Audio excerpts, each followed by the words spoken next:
Good evening. All right, once again, my name is Ronald Stubblefield, and I will be delivering the welcome. And as I deliver this welcome, I think it's very important that all of us understand what the goal of this conference actually is.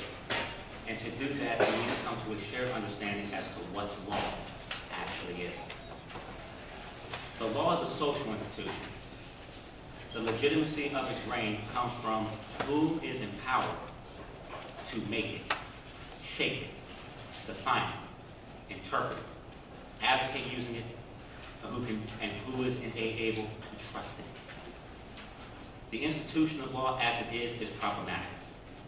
For all the flowery rhetoric such as, we hold these truths self-evident that all men are created equal. For far too many of us, we weren't included in the process that made the laws that govern us. But those who did make those laws, they lived life with that statement, but they also included the Orwellian caveat from Animal Farm that goes, well, yeah, all men are created equal, but some men are more equal than others. And when you understand these things and all the problems we face in society as people of color, whether it's with healthcare, whether it's with education, whether it's with criminal justice reform, all these are just poisonous fruit trees. But they all get their existence from this poisonous plant. And if we're going to solve these problems, then you must understand that you don't solve through bad water and bad trees strictly through giving people pills to make it more palatable. And you don't solve by using rhetoric to make things sound like, well, it's not as bad as it seems. What you're going to have to do is you're going to have to destroy that well to get new water source. What you're going to have to do is tear down those trees of death and replace them with trees of life, liberty, and restorative justice. So that then when people benefit from those fruits, they can then actually now get true happiness that comes from true freedom. Every time you hear and people talk in this world about, oh, we got to do more community engagement, that's disingenuous. You can't engage the community without empowering the community. But you can't empower the community without getting to the systems and conditions which left that community disempowered in the first instance.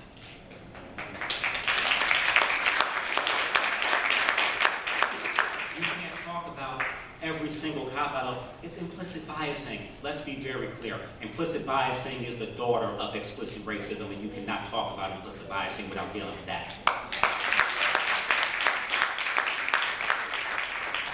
You can't talk about, oh, let's just deal with these good cops, the bad cops, and better regulate. Listen, policemen, these are strictly agents of the state. You can't reform and regulate an agent of the state. You got to first go deal with who's ruling the state.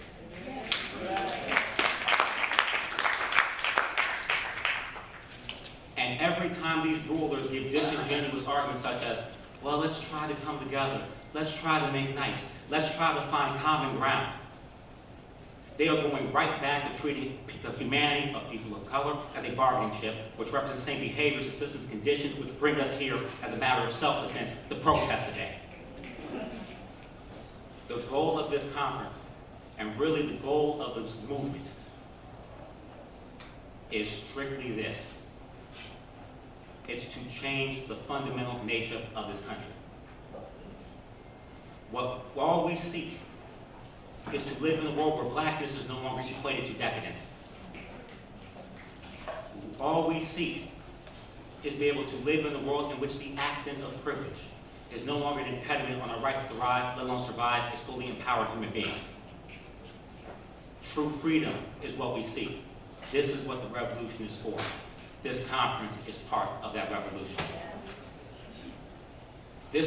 All these things were strictly what our forebears wanted. This is what I can say my mother and my father spent their years protesting for. And I think it's time for this generation to take the hopes of our mothers and dreams of our fathers and turn them into actualities for our sons and our daughters. If we do that, we can take the unfinished work of Lift Every Voice and Sing, a song that's about faith and hope through intense trial and intense tribulation, and add a new stanza that talks about how black male mojo and black girl magic brought our people liberation. Let me ask this question. Is that what we want? Is that what we want? Then understand, I need each and every one of you to become attorneys. Because there are too many people out here who are not given a voice.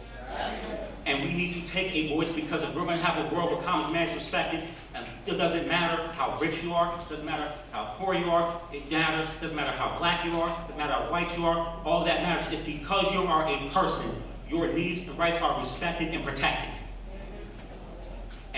But many people don't have the privileges in society to do that for themselves. They don't understand the law. They don't understand how the system works. You all have a great opportunity to gain a specific privilege called educational privilege. Now, the onus is on you and what you do with it. My hope is there's nothing wrong with making money, but don't let money make you and make you forget about the people in the community that need independence. Being the voice for the voiceless will allow us to build power for the powerless. That is the fundamental core of racism. Racism is a problem of power dynamics. And if we're going to resolve this, we need to get some power. I need people who have the privilege to understand how the institutions' power move, work, and shape, so together our people can move forward and let our rejoicing rise high as the listening skies.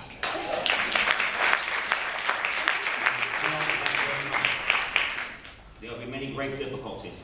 It's not easy. We're living through one right now. Trump was elected. And for many of us, we would probably feel like, what are we going to do? We've been through the fire. We've been through the rain. We've been through hell and back. They couldn't break us. We're still here today fighting. We will win this fight as long as we understand we are worthy of victory. And if we can understand that we're worthy of victory, know that the magnanimity of our struggle will forever be eclipsed by the righteousness of our cause.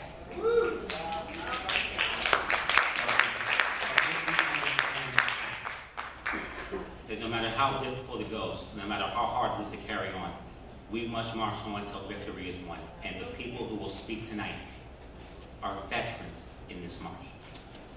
They've been there. They've seen the struggle.